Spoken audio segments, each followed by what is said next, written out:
इस साल चैत्र मास की अमावस्या इस सोमवार 8 अप्रैल के दिन पड़ रही है, इसलिए इसे सोमवती अमावस्या कहा जा रहा है। चैत्र मास की अमावस्या का शास्त्रों में बहुत ही खास महत्व माना गया है। जब ये सोमवार को पड़ती है तो धार्मिक महत्व और ज्यादा बढ़ जाता है। सोमवती अमावस्या पर महिलाएं पति की दीर्घायु के लिए व्रत करती हैं और पीपल के पेड़ की पूजा करती हैं। सोमवती अमावस्या पर पितरों के नाम से पूजा करने का बहुत ही खास महत्व होता है और उनके नाम से ब्राह्मणों को भोजन करवाने और दान पुण्य करने से विशेष पुण्य की प्राप्ति होती है। सोमवती अमावस्या 8 अप्रैल को सुबह 8:21 से आरंभ होगी और रात्रि को 11:50 तक मान्य होगी। इसलिए सोमवती अमावस्या का व्रत 8 अप्रैल दिन सोमवार को होगा। यही दिन चैत्र मास की अमावस्या के लिए भी मान्य होगा। इसी दिन चैत्र अमावस्या का व्रत रखा जाएगा। 8 अप्रैल को सोमवती अमावस्या का स्नान और दान ब्रह्म मुहूर्त में 4:32 से 5:32 तक मान्य होगा।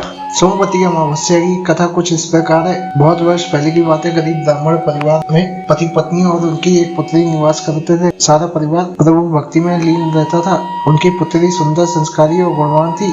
वह उसके लिए वर की तलाश कर रहे थे, किंतु निर्धन होने के कारण उसके विवाह में अड़चने आ रही थी। प्रभु कृपा से उनके घर में एक महात्मा है। उस कन्या की सेवा भावना से खुश होकर उन्होंने उसे आशीर्वाद दिया। तो उस लड़की के माता पिता ने कहा कि महात्मा जी, बहुत समय से हम अपनी लड़की के लिए वर की तलाश कर रहे हैं, मगर हमारी गरीबी की वजह से हर बात बनते बनते रह जाती है। कृपया बताएं, हमारी बेटी के हाथ पीले कब होंगे? महात्मा ने उस लड़की का हाथ देखा और बोले, इस लड़की के हाथ में तो विवाह की रेखा नहीं है। लड़की के पिता बोले, माफ करना महात्मा जी, मैं आपके कहने का मतलब नहीं समझ पाया। महात्मा ने एक बार फिर कहा कि इस लड़की के भाग में विवाह का सुख नहीं है। महात्मा जी के मुख से ऐसे वचन सुनकर ब्राह्मण दंपति रोते रोते महात्मा जी के चरणों में गिर गए और उनसे इस समस्या का समाधान बताने के लिए विनती करने लगे। महात्मा जी ने उन्हें अपने चरणों से उठाया और बोले, पास के ही गाँव में एक सोना नामक धोबिन जाति की एक पतिव्रता महिला अपने पति, बेटे और बहू के साथ निवास करती है, जो कि एक महान पतिव्रता स्त्री है। यदि आपकी लड़की उसे अपनी सेवा से प्रसन्न कर लेती है तो आशीष स्वरूप उससे उसकी मांग का सिंदूर ले ले, तभी उस लड़की का विवाह संभव है। ऐसा करने से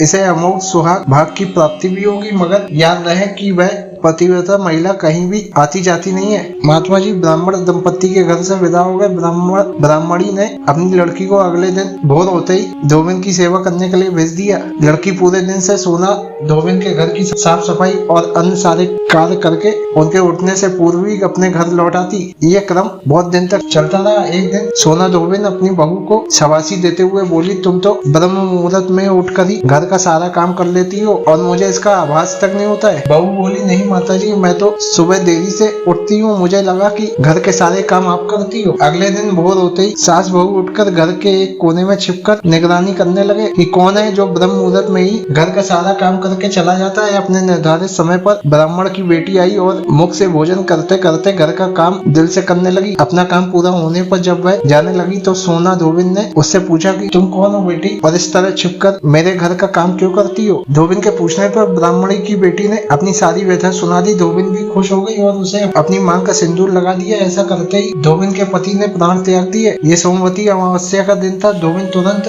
दौड़ते दौड़ते पीपल के पेड़ के पास गई। परिक्रमा करने के लिए उसके पास कोई सामान नहीं था, तो उसने ईंट के टुकड़े से पीपल की 108 बार परिक्रमा की। ऐसा करते ही धोबिन के पति में जान आ गई। इसके बाद से ही इस दिन का हर विवाहिता के जीवन में विशेष महत्व है। वे अपने पति की लंबी आयु के लिए प्रार्थना करती हैं। कुछ समय बाद ब्राह्मण की कन्या का अच्छी जगह विवाह हो जाता है और वह अपने पति के साथ सुखमय जीवन व्यतीत करने लगती है। अमावस्या का महत्व क्या है? सोमवती अमावस्या के दिन अधिकांश रूप से सुहागिन महिलाएं व्रत करके भगवान शिव के साथ माता पार्वती की पूजा करती हैं और सुहाग की सामग्री माँ पार्वती को अर्पित करके अपने अखंड सौभाग्य का आशीर्वाद मांगती हैं। मान्यता है कि इस व्रत को करने से वैवाहिक जीवन की समस्याएं दूर होती हैं और सुहाग की सामग्री माँ पार्वती को अर्पित करके अपने अखंड सौभाग्य का आशीर्वाद मांगती है। मान्यता है कि इस व्रत को करने से वैवाहिक जीवन की समस्याएं दूर होती है और आपके परिवार में सुख शांति बढ़ती है। सोमवती अमावस्या के दिन पवित्र नदी में स्नान करके दान पुण्य करने से आपको पितरों का संपूर्ण आशीष प्राप्त होता है। वे आपसे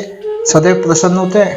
सोमवती अमावस्या के दिन सुबह जल्दी स्नान करके व्रत करने का संकल्प लें और शिव मंदिर में जाकर शिवलिंग का जलाभिषेक करें। शिवलिंग का दूध और जल से स्नान करवाएं। उसके बाद अक्षत, बेलपत्र, भांग, मदार, धूप, दीप, शहद अर्पित करें। इसके साथ ही माता पार्वती को सिंदूर, फल, फूल, धूप, दीप और सुहाग की सामग्री अर्पित करें। आरती करें और शिव चालीसा का पाठ करें। इस दिन महिलाएं पीपल के पेड़ के चारों तरफ परिक्रमा करके कच्चा सूत्र का धागा उस पर लपेटती हैं। इसके साथ भगवान से प्रार्थना करती हैं कि उनके पति की आयु भी पीपल के पेड़ के समान लंबी हो